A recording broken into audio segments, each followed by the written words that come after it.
टंडे जान मोहम्मद में कमरे अंदर जनरेटर जो धुओं भॼण सबबि साह बूश चढ़ण करे 3 ॼणा फोत थी विया। टंडे जान मोहम्मद जे ॻोठ इब्राहिम वाराई देह 201 में शादी में वियल भूरो अमेश ऐं कैलाश मेघवाड़ कमरे अंदर जनरेटर जो धुओं भॼण सबबि फोत थी विया। इतला ते पुलिस पहुची लाश अस्पताल मुंतकिल कया, जितां ज़रूरी कार्रवाई बाद वारसन हवाले कया विया। नौजवान शादियुनि में लाइटिंग ऐं इको साउंड जो कमु कंदा हुआ, जेके शादी जी तकरीब में कमु करण लाइ आयल हुआ। दाद लगारी वेझो ॻोठ हाजी खान लगारी भरिसां नौजवान जो लाश हथायो आहे। ॻोठ हाजी खान लगारी भरिसां फातिमा पावर प्लांट वटि ॻोठ जमाल खान लगारी वासी 40 बरनि जे मोरो मारवाड़ी जो लाश हथ कयो आहे। इतला ते पुलिस पहुची लाश खे मीरपुर माथिरो अस्पताल मुंतकिल कयो। एसएचओ दाद लगारी ॿुधायो त लाश खे पोस्टमार्टम लाइ अस्पताल मुंतकिल कयो आहे। रिपोर्ट अचण खां पोइ ई कुझु ॿुधाए सघिजे थो। पखे में 2 मोटरसाइकिलनि में आमो साम्हूं टकर थियण जे नतीजे में 2 नौजवान ज़ख़्मी थी पिया।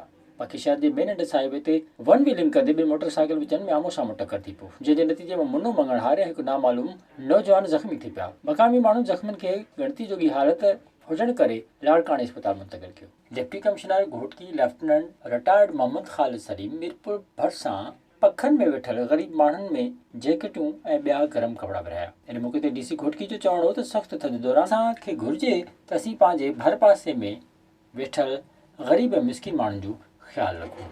विज़िट कयो अवामी आवाज़ मीडिया ग्रुप जी वेबसाइट awamiawaz.pk।